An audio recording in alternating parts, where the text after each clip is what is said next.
Nigeria ranks high on the scale of corrupt countries in the world, but to change the narratives, this group of 18 anti-corruption organizations coming together on a common front of behavior change cohort have in the last 6 years worked separately on a wide range of techniques aimed at changing the attitudes and behaviors that have made corruption endemic in Nigeria. From their report, the impact has been massive, reducing the number of Nigerians who solicit and receive bribes in the year drastically. The UNODC Corruption in Nigeria, third Corruption in Nigeria survey, which was launched in July, has shown a 70% decline in Nigeria's, acceptance of bribe payments, seeing that 70% of Nigerians who were asked questions have said they've refused to pay a bribe. We've also seen a 70% reduction in Nigerians who believe that it's acceptable to pay bribes.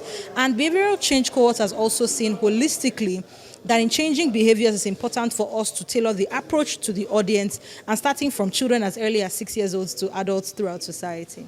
To achieve these and pass the message to their targeted audience, the group deployed elements of drama, skits, cartoons, and other multimedia content, including tracking applications on Google, even as it wants to explore the use of artificial intelligence, AI, to fight corruption in the country. We use a lot of advocacy drama messages. We have things like Corruption Not in My Country. We have networks such as Moving Image and Arewa 24, all working together with the behavior change approaches and interventions.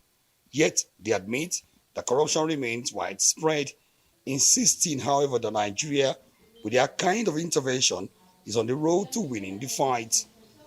To win the fight against corruption, they agree that there has to be a system of punishment for offenders in the law and reward for those who choose to shun corruption.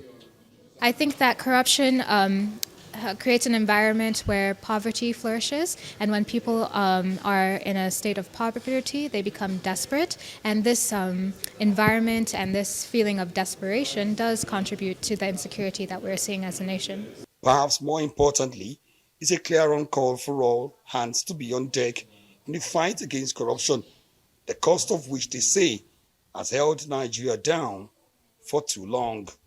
Omo Bazwai, Arise News.